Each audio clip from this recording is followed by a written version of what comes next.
جو جمعیت علماء اسلام میں شمولیت کا اعلان کیا ہے، میں سب سے پہلے ان کو مبارکباد پیش کرتا ہوں، ان کا شکریہ ادا کرتا ہوں اور جمعیت علماء اسلام میں شمولیت پر ان کو خیر مقدم کہتا ہوں۔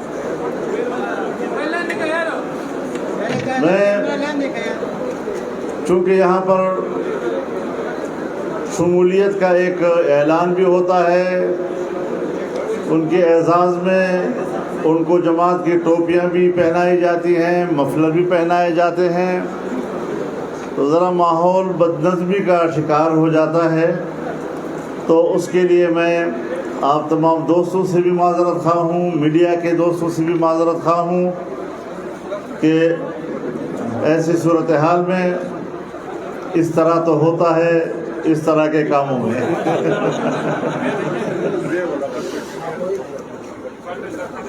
لیکن بہرحال کل سے آپ دیکھ رہے ہیں یہاں جمعیت کے مرکز میں آج دوسری تقریب ہے، اور اس میں جس طریقے سے صوبے کے ہر طرف سے معززین کی جمعیت علماء اسلام کی طرف میلان اور جمعیت علماء اسلام میں شمولیت کا سلسلہ جاری ہے، اسی سے آپ اس صوبے کے عوام کے رجحان کو سمجھ سکتے ہیں۔ یہ ہے وہ حقیقی مقبولیت عوام میں جو آپ کو نظر آ رہی ہے۔ فیک آئی ڈیز کے ساتھ، جھوٹے بیانیے کے ساتھ، لمحہ بلمحہ کوئی جھوٹ سوشل میڈیا پر پھیلانے سے اس کو مقبولیت نہیں کہا کرتے۔ مقبولیت اس کو کہتے ہیں جس کے مناظر کل سے آج تک آپ لوگ دیکھ رہے ہیں۔ اللہ تعالیٰ اس میں اور بھی برکت عطا فرمائے، اور بھی اضافہ فرمائے، اور میں یہ بھی دعا کروں گا کہ اللہ کرے ہمارے صفوں میں نظم و ضبط بھی آ جائے۔ آمین، اللہم آمین۔ میرے محترم دوستو، یہاں پر ایک نظریاتی تقابل تو ہمیشہ رہا ہے۔ مختلف سیاسی پارٹیوں کے اپنے منشور ہوتے ہیں اور وہ عوام کے سامنے رکھے جاتے ہیں۔ فیصلہ عوام نے کرنا ہوتا ہے کہ وہ کس منشور پر اعتماد کرتے ہیں۔ لیکن گزشتہ ایک دو دہائیوں سے پاکستان میں جو جنگ ہو رہی ہے، نظریاتی جنگ کی بجائے ایک تہذیبی جنگ نے لے لی ہے۔ نوجوان نسل کے اخلاق کو جس طریقے سے خراب کیا جا رہا ہے، معاشرے میں بے باکی، بے حیائی اور بد اخلاقی کو جو فروغ دیا جا رہا ہے، میں آپ کو ایک بار پھر بتانا چاہتا ہوں کہ 2013 میں ایک وفد نے آ کر مجھے خود بتایا تھا، جو ان کی وکالت کر رہا تھا، اور مجھے کہا کہ پشتون بیلٹ میں مذہب کی جڑیں گہری ہیں، اور مذہب کی ان گہری جڑوں کو اکھاڑنے کے لیے ہمارے پاس عمران خان سے زیادہ مناسب اور آدمی نہیں ہے، اور ہم نے این جی اوز کے ذریعے سے 15 سال پیسہ خرچ کیا ہے تاکہ نوجوان نسل کو ہم اپنے آباء و اجداد کے اخلاق اور تہذیب سے دور کر دیں۔ ہمارا آبائی جو تہذیبی سلسلہ ہے اس کو ختم کر دیا جائے، بزرگوں سے نوجوانوں کا تعلق کاٹ دیا جائے، بزرگوں کا احترام ختم ہو جائے، ماں باپ کی عزت ختم ہو جائے اور کہا جائے کہ ہم تو ہماری مرضی، تو یہ اپنی مرضی والی مخلوق اس نے معاشرے کو تباہ کیا، اس نے قوموں کی تہذیب کو تباہ کیا، اس نے پشتون قوم کی پشتون ولی کو تباہ کیا، اس کی روایات کو تباہ کیا، اس کی مہمانداری کو تباہ کر دیا۔ یہ بد اخلاقی انسانی تاریخ میں منظم طریقے کے ساتھ، باقاعدہ ایک مہم جوئی کے ساتھ، باقاعدہ ایک بین الاقوامی فنڈنگ کے ساتھ اس طرح اپنی تہذیب کے خلاف کوئی تحریک نہیں آئی جس طرح کے انصاف کے نام پر ایک تحریک پاکستان میں کام کر رہی ہے۔ میں اللہ کا شکر ادا کرتا ہوں کہ اس کا مقابلہ کرنے کی اللہ نے ہمیں توفیق عطا کی، اور میں کہتا ہوں، کل بھی میں نے کہا کہ ایسی باطل نظریے اور باطل طبقے کے خلاف اگر میں اکیلا بھی لڑوں گا تو انشاءاللہ سواد اعظم کہلاؤں گا۔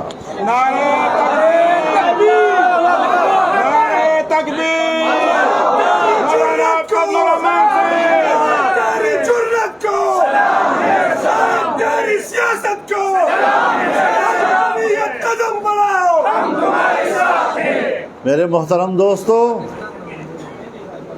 آج کچھ پتہ چلا کہ چینج رجیم کون ہے، کس کے خلاف سازش ہوئی ہے۔ کہتے ہیں بین الاقوامی سازش کے تحت مجھے اقتدار سے نکالا گیا، بین الاقوامی طاقت کے ذریعے آپ کو نہیں نکالا گیا، بین الاقوامی طاقت کے ذریعے آپ کو لایا گیا تھا۔ ہم تمہاری اصلیت کو جانتے ہیں، تمہارے پیچھے کون سی قوت کار فرما ہیں، اور مجھے افسوس اس بات پر ہے کہ میرے ملک کے اشرافیہ ایلیٹ کلاس، چاہے وہ کسی ادارے سے بھی تعلق رکھتا ہو، ان کے گھروں کے اندر ان کو سپورٹ ملی ہے، وہ بین الاقوامی نیٹ ورک کے ساتھ وابستہ رہے ہیں۔ ہم نے کوئی معمولی جنگ نہیں لڑی، لیکن ان کو اقتدار سے اتارنا یہ کافی نہیں ہے۔ ابھی اس کے نام و نشان کو اور ان کے قدموں کے نشان کو بھی مٹانا ہے، تو لہٰذا ہتھیار نہیں ڈالنے، میدان جنگ میں رہنا ہے، سیاسی جنگ لڑنی ہے، آئین کی جنگ لڑنی ہے، لیکن پبلک کو بتانا ہے۔ اور میں علماء کرام سے بھی عرض کرنا چاہتا ہوں کہ اگر کوئی طاقت ہمارے نوجوان کے اخلاق کو تباہ کرتا ہے، بڑے چھوٹے کا فرق ختم کرتا ہے، اپنے بزرگوں سے اس کی نسبت کو ختم کرتا ہے، تو سب سے پہلا فرض علماء کرام کا بنتا ہے کہ وہ گلی گلی، کوچے کوچے، مسجد مسجد، مدرسہ مدرسہ جا کر قوم کو اسلام کی راہ بتائے۔ اگر آپ سمجھتے ہیں اور اگر ان کو یہ خیال ہے کہ میرے پاس بھی کچھ مولوی ہیں، تو اس طرح کے مولوی حضرت فرنگی کے ساتھ بھی ہوا کرتے تھے، ان سے مروب نہ ہونا۔ یہ ہمارے علماء کرام کی چھٹی انگلی ہے جسے ہم نے کاٹ کر پھینک دیا ہے۔ یہودیوں کے جو وکیل ہے ذلیل ہے، یہودیوں کے جو وکیل ہے، یہودیوں کے جو وکیل ہے۔ تو اس حوالے سے ہمیں سوچنا چاہیے۔ میں ایک بات عرض کر دینا چاہتا ہوں، عدلیہ ایک ادارہ ہے، اور عدلیہ کسی بھی ریاست کے لیے ایک ناگزیر ادارہ ہوا کرتا ہے، اور اس کا احترام ہم اپنا فرض سمجھتے ہیں، ان کی عزت و توقیر ہم اپنا فرض سمجھتے ہیں۔ لیکن اگر ایک فرد اپنی ذات میں جج کے عہدے پر فائز ہو کر اپنے رویے سے متنازع بن جاتا ہے، اور وہ اپنے اوپر فرض کر لیتا ہے کہ میں نے ایک فریق کو تحفظ دینا ہے، عدلیہ کے ادارے کو میں نے اس کے حق میں تسلیم کرنا ہے، اور اس کے لیے میں نے عدلیہ کو اور ادارے کو استعمال کرنا ہے، تو میں ان کو بتانا چاہتا ہوں کہ اس کے بڑے دور رس نتائج ہوا کرتے ہیں۔ آپ فوری نتائج کو نہ دیکھا کریں۔ آپ نے فوری طور پر تو ایک فریق کو جسے آپ چاہتے ہیں ریلیف مہیا کر دی، لیکن دور رس نتائج یہ ہوتے ہیں کہ اسی سے ریاستیں ٹوٹ جاتی ہیں، اسی سے ریاستیں تباہ ہو جاتی ہیں۔ مجھے پتا ہے، میں اس میدان کا آدمی ہوں، درانی صاحب بیٹھے ہوئے ہیں، کیا یہاں پر منظم طریقے سے اداروں کے اندر کے لوگوں نے، جن کو میں شخصی طور پر بھی جانتا ہوں، انہوں نے ادارے کو استعمال کر کے ہمارے خلاف جھوٹے کیس نہیں بنائے، بنانے کی کوشش نہیں کی؟ لیکن ہم نے کیا جواب دیا؟ ہم نے کہا کہ ہمارے خلاف کوئی بھی فائل آئے گی تو ہمیں اپنے کردار کا پتہ ہے، ہمیں اپنے دامن کا پتہ ہے کہ وہ کتنا اجلا اور صاف ہے۔ اگر تم نے بدنیتی کے ساتھ ہمارے دامن پر کالا داغ لگانے کی کوشش کی، وہ فائل ہم تمہارے منہ پہ مار دیں گے۔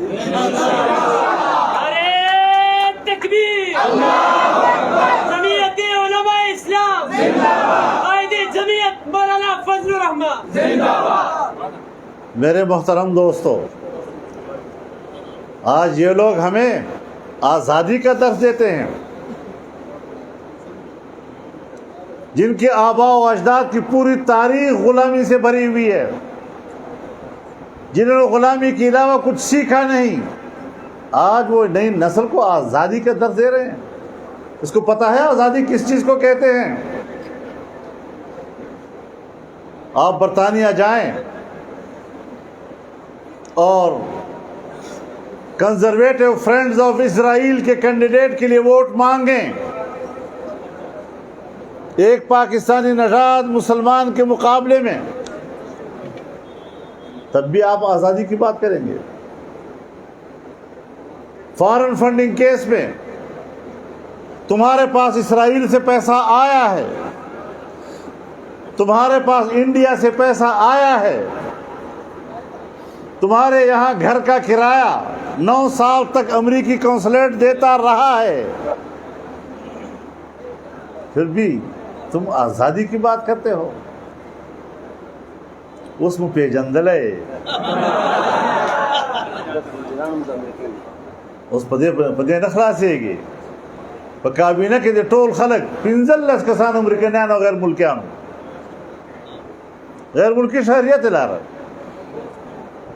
جہاں جس کے کابینہ میں سارے مشیر اور کچھ وزیر بھی اور ان کے گورنر بھی یا امریکہ کے شہری یا یورپ کے کسی ملک کے شہری ہوں، وہ ہمیں درس دیتا ہے آزادی کا۔ تو ہم جانتے ہیں آزادی کس کو کہتے ہیں۔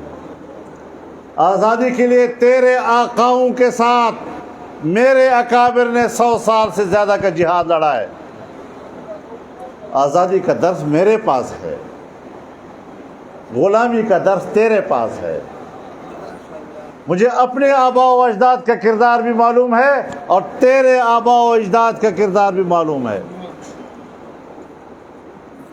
تمہیں اپنے آباء و اجداد کا کردار مبارک، مجھے اپنے آباء و اجداد کا کردار مبارک۔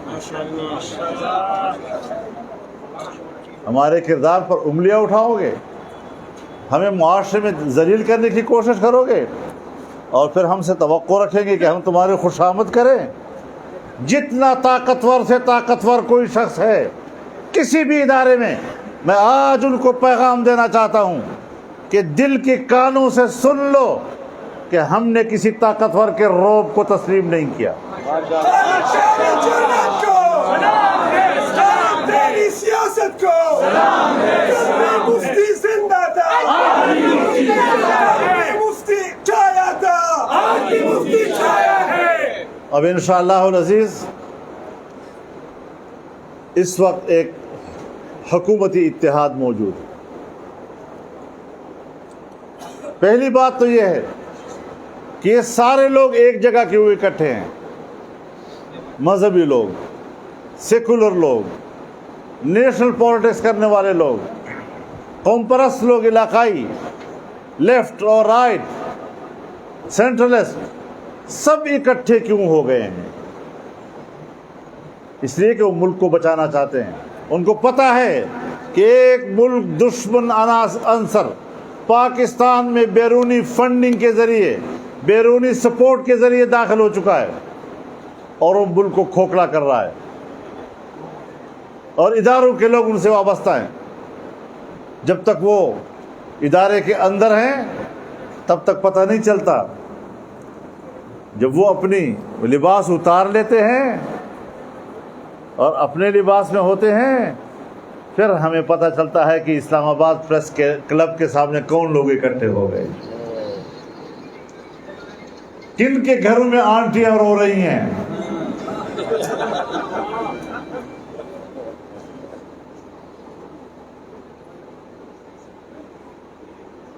دیکھل کو میڑان ہو گو رہے پکور کے بے بیان حکومت منہ مدروبو نہ کہی۔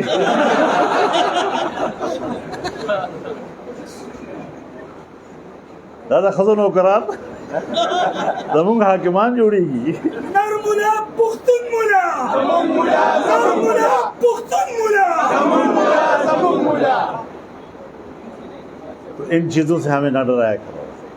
میرے ساتھیوں، میں پوری قوم سے اپیل کرنا چاہتا ہوں، اب جو ضمنی الیکشن آئیں گے ایک پارٹی کی طرح لڑیں گے انشاءاللہ، ایک پارٹی کی طرح، کوئی یہ فرق نہ کریں۔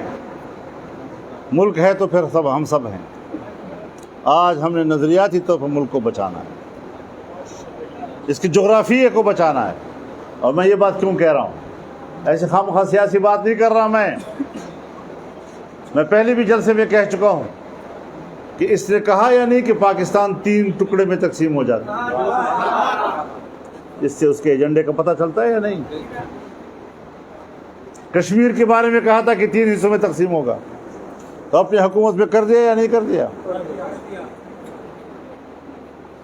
ہمیں امانت سکھاتے ہو، ہمیں دیانت سکھاتے ہو، اور کشمیر کی پوری اسمبلی ایک آدمی نے پیسے سے خرید لی ہے، ایک آدمی نے پوری اسمبلی کو۔ شاید حاجی غلام علی جانتا ہوں اس کو۔ یہ سیاست ہے، یہ جمہوریت ہے۔ ملک کا آئین ہے، آئین کو اس کے معنی ہم نے پہنانے ہیں۔ آئین ہے، معنی نہیں ہے۔ اور میرے محترم دوستو، ہم ڈر رہے ہیں اس بات سے کہ اگر یہ تہذیب چل رہی ہے، اگر یہ نظریہ فروغ پا رہا ہے، تو پھر پاکستان کی نظریاتی شناخت ہم ختم کر دیں گے۔ پاکستان کی نظریاتی شناخت کو ہم نے زندہ رکھنا ہے،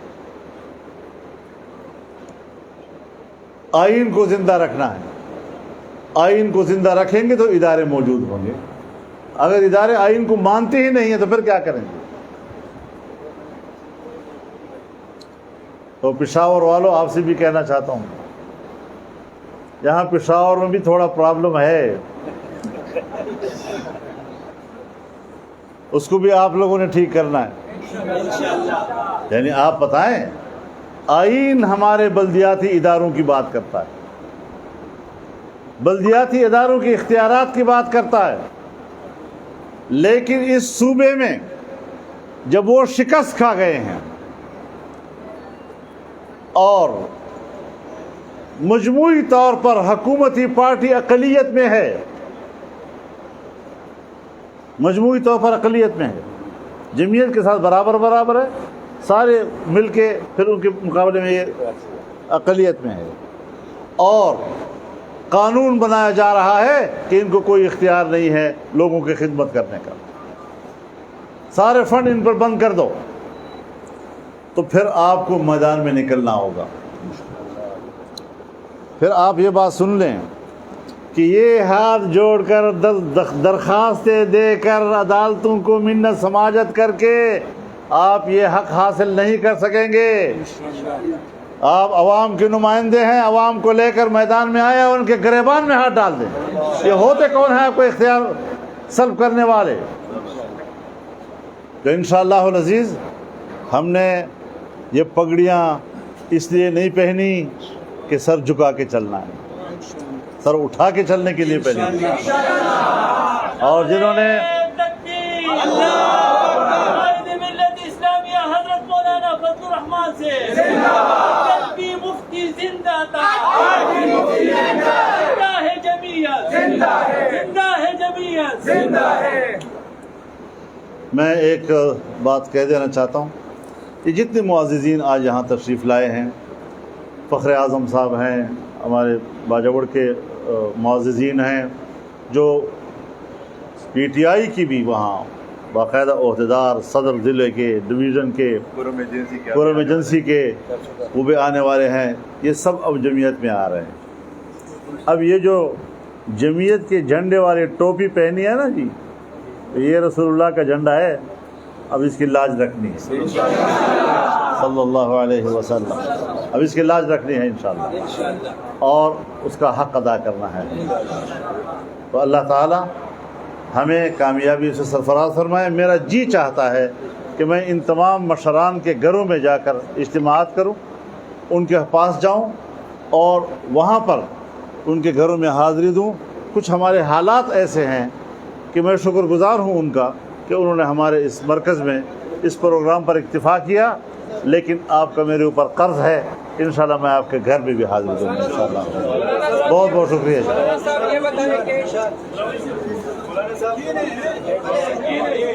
آرام سے بیٹھے، بالکل آرام کے ساتھ جی۔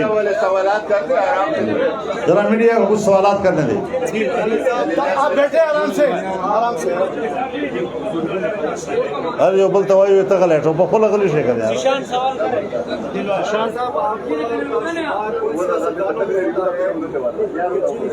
بہت زیادہ احترام ہے ہمارے میڈیا کے اندر، یہ پہلی دفعہ ادھر نہیں ہو رہا۔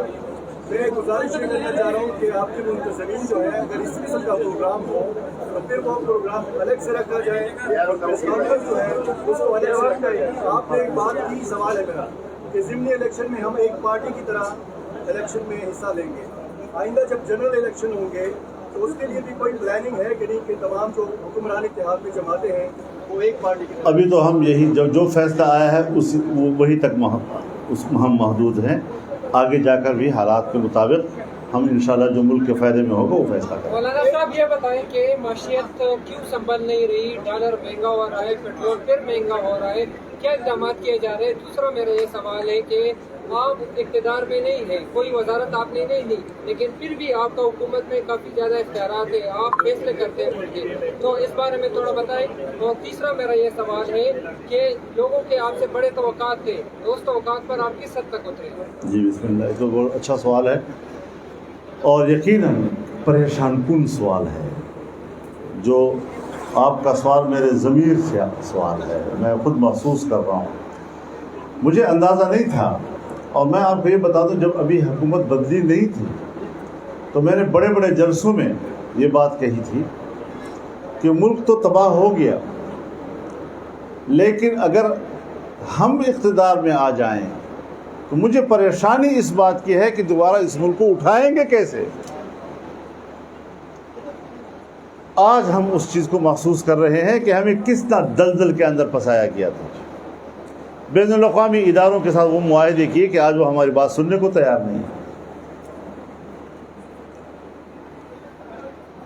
ہمارا نظریاتی اختلاف امریکہ کے ساتھ ہے، یورپ کے ساتھ بھی ہے، لیکن as a state, as a ریاست، پاکستان امریکہ کا دوست ہونے کے باوجود بھی امریکہ پاکستان کے لیے اقتصادی مشکل کیوں پیدا کر رہا ہے؟ IMF ہمارے لیے اقتصادی مشکل کیوں پیدا کر رہا ہے؟ پھر اس گزشتہ حکومت نے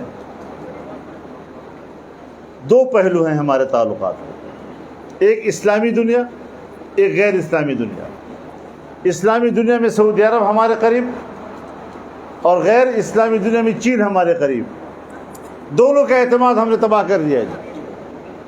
اب آپ بتائیں کہ اس مشکل میں جس میں 3 سال تک قوم اس دلدل میں پھنسی رہی، اور آپ کا صوبہ تو ابھی تک پھنسا ہوا ہے، تو اس صورتحال سے نکلنے کے لیے یہ بات ذرا انصاف کی بنیاد پر کریں کہ 4 سال میں ہمیں جس دلدل میں دھکیلا گیا تھا اس سے نکلنے کے لیے 4 مہینے کافی نہیں ہے، اس پر مسلسل کام ہو رہا ہے، اور یقیناً ہم ابھی مشکل سے نکلنے میں دقت محسوس کر رہے ہیں، لیکن پوری طرح متوجہ ہیں، اور جو صورتحال اس وقت ہے اس پہ ہمیں عوام کی تعاون کی ضرورت ہوگی۔ یہ نہیں کہ صرف ہم نے مشکل محسوس کی اور حکومت کے خلاف باتیں شروع کر دی، بلکہ جس قوم کے اوپر اس حکومت کی پالیسی کی وجہ سے یہ دن ہمیں بھی دیکھنے پڑے اور ان کو بھی دیکھنے پڑے، قوم کی اجتماعی وحدت اور باہمی اتحاد سے ہی ہم اس سے باہر نکلیں گے۔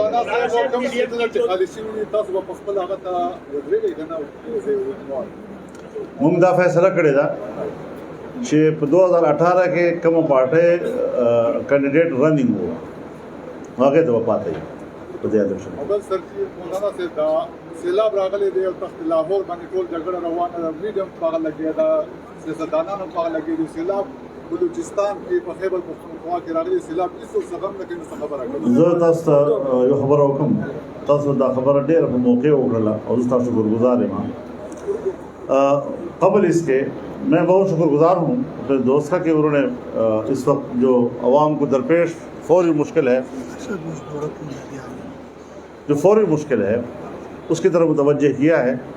یہی بات پرسوں جب ہماری پی ڈی ایم کا اجلاس تھا تو زوم پر پرائم منسٹر بھی اس میں شریک تھے، وہاں یہ بات ڈسکس ہوئی، اور اسی دن کی پرسوں کی کارروائی پرسوں کی کہ ٹیمیں بن گئی ہیں وزراء کی، اور وہ سیلاب زدہ علاقوں کی طرف چل پڑے تاکہ وہاں پر مدد کی جائے۔ لیکن میں ایک بات کہنا چاہتا ہوں، جمعیت علماء اسلام کے کارکنوں سے اور انصار الاسلام کے رضاکاروں سے آپ مت دیکھیں اس بات کو کہ حکومت کا کوئی منسٹر پہنچا ہے یا نہیں پہنچا، اس کا مدد پہنچی ہے یا نہیں پہنچی۔ آپ اپنے آپ کو آج سے نکلے گھروں سے، جو آپ کے پاس چھوٹا موٹا وسیلہ ہے وہ آپ متاثرہ لوگوں تک پہنچائیں، ان کو پانی سے نکالیں، ان کو محفوظ مقام پر لے جائیں، خیمہ مہیا کریں، خوراک کے لیے چندہ کریں ان کے لیے اور وہاں پہنچائیں، جو ریلیف آپ ان کو دے سکتے ہیں۔ ہماری جماعت کے اس علاقوں کے ورکر اور رضاکار وہ ریسکیو بن جائیں اس علاقے کے لیے، اور فوری طور پر میں ان کو آج آپ کی اس اجتماع سے ہدایات دیتا ہوں کہ فوری طور پر متاثرہ علاقوں میں جا کر کام شروع کر دیں۔ پی ڈی ایم کی جو تحریک ہے وہ جمہوریت کی مضبوطی کے لیے آئی تھی، مگر حکومت میں آتے ہی ایسا لگ رہا ہے کہ جو اسٹیبلشمنٹ ہے وہ نیوٹرل نہیں ہے۔ آپ کے خیال میں اگر اسٹیبلشمنٹ نیوٹرل ہے تو اس کے لیے مزید کیا کرنا چاہیے؟ اگر نیوٹرل نہیں ہے تو پی ڈی ایم یا حکومت کی کیا حکمت عملی ہے؟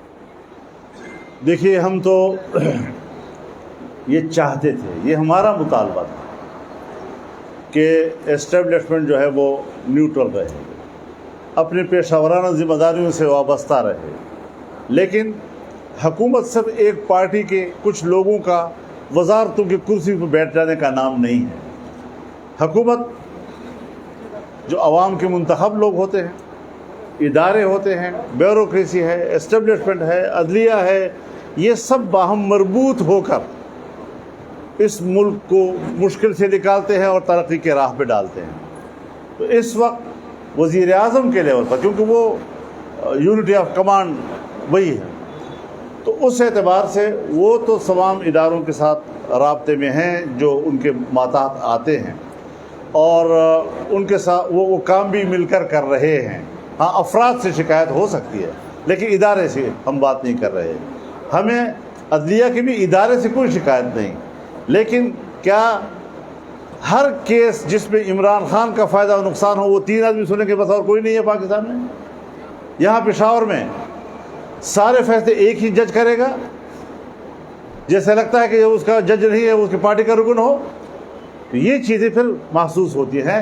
تاثر جو پبلک کو ملتا ہے، جو ہمیں ملتا ہے، اس کے اظہار کا حق بھی ہمیں تو عدلیہ نہیں دیا ہے۔ اچھا مولانا صاحب یہ بتائیے کہ ابھی تک گورنر کا فیصلہ کیوں نہیں ہوا؟ گورنر ابھی تک کیوں نہیں؟ ساری باتیں نہ پوچھا کرو نا، کچھ ہم پہ چھوڑ دو۔ بہت شکریہ آپ کا جی، بڑی مہربانی۔ میں وہ لوگ جیرو لکھا نا وہ کرم والے